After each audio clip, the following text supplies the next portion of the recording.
Ang lulutuin natin ngayon, sikat na mga niluluto na mga Bisaya. Sutukil, sugba, tula, kinilaw. Pero sa version natin ngayon, ang gagamitin natin ay isdang bangos. At tatawagin ko tong low budget sutukil.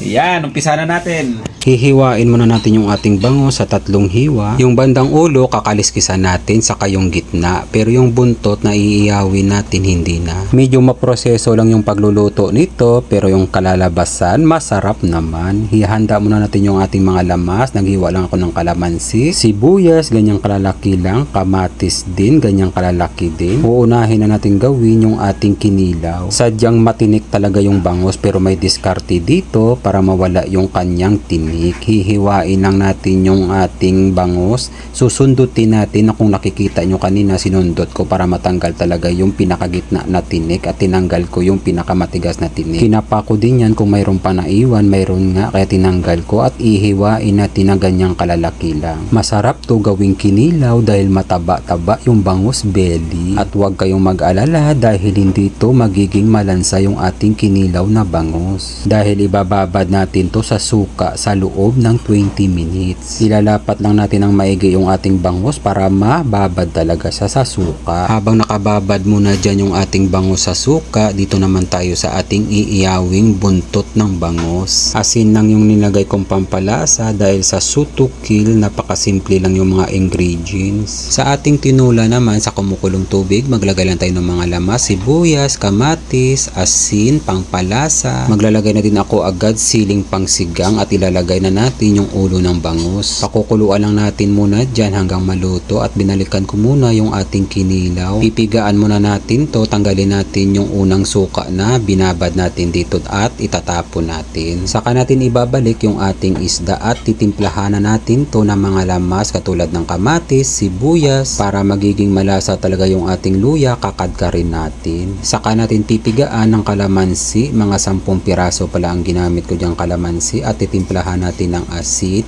pangpalasa. At sa oras na yan, gutom na talaga kaya minamadali ko na, binaliktad ko muna yung ating inihaw at kumuha muna ako dito ng 2 piraso sa ating tanim na sili. Hindi pa masyadong luto po, pwede na yan. Pipigain ko nilang tanong maigi para lumabas yung kanyang hanghang. Yan kasi ang masarap sa ating kinilaw kapag may sipa talaga siya at lamas-lamasin lang natin. Huwag kayong mag-alala dahil malinis naman yung kamay ko. Hindi ko na napigilan kaya tikman muna natin. Napakasarap naman talaga at wala siyang lansa. Ito din ang maganda sa kinilaw na bangus dahil hindi din siya malansa kapag kinilaw mo. Binalikan ko muna yung ating tinulang isda, tinikman ko muna, nakulangan pa ako sa pampalasa kaya naglagay pa ako ng patis.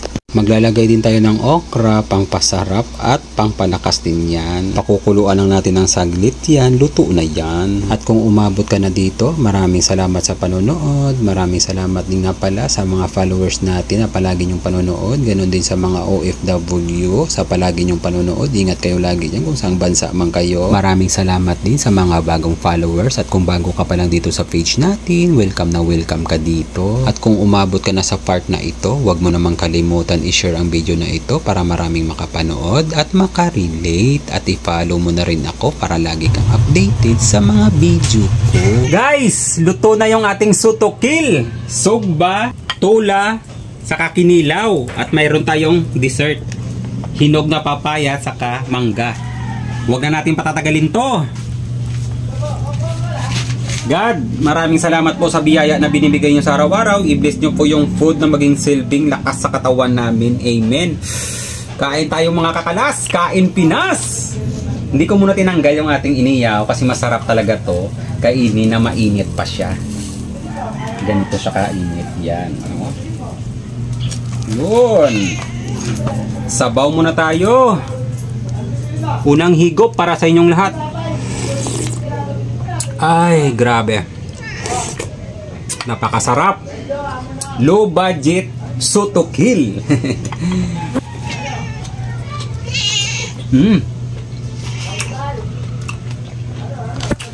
Sarap ng iniyaw, oh. Mainit-init pa. Yan ang masarap pag mainit-init pa. Tapos bahaw na kanin.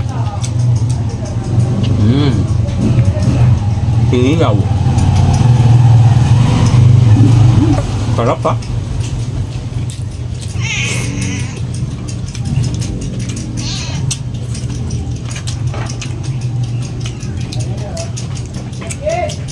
Taba-taba oh. Nandito din para yung mga alaga kong pusa. Si North saka si Blue Eyes. Sausaw natin dito. Masarap yan.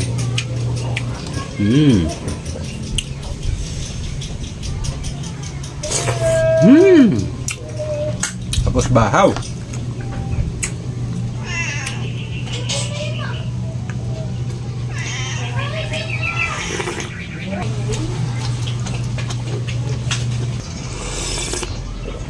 Grabe yung sabaw. Sarap. May idea na kayo ngayon kung paano gawin yung bangus Shoot to Kill. Ayan. Low budget lang ha. Pero magagawa mo ng 3 menu. Ayan. Ang sarap ng iniyaw natin. Mainit lang. Pero kaya natin yan. Kaya natin yan. Yan. Umuusok-usok pa. Sausaw. Yan ang masarap kasi yan. Sarap. Iniyaw.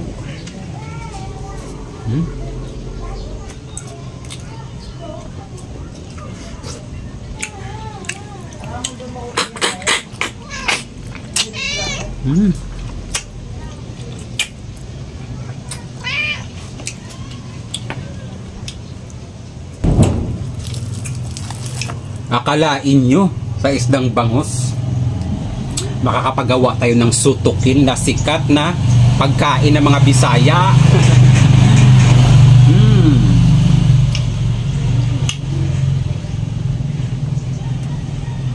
Kung hindi natin kaya bumili ng tanige na isda o kaya tuna, kasi yun ang madalas na ginagamit pag gumagawa ng shoot to kill. Bangus, try nyo. Masarap din. Napakasarap ng bangus bili kapag kinilaw mo.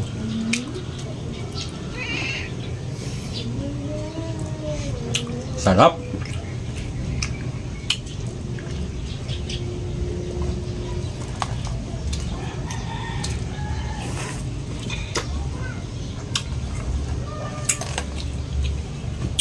Guys, hanggang dito na lang. Medyo mahaba na yung video natin. I-enjoyin muna namin to kasi nasa likod ng camera natin 3 pa kami ang kakain dito. Maraming salamat sa panonood. Kita tayo ulit sa sunod na mga video ko.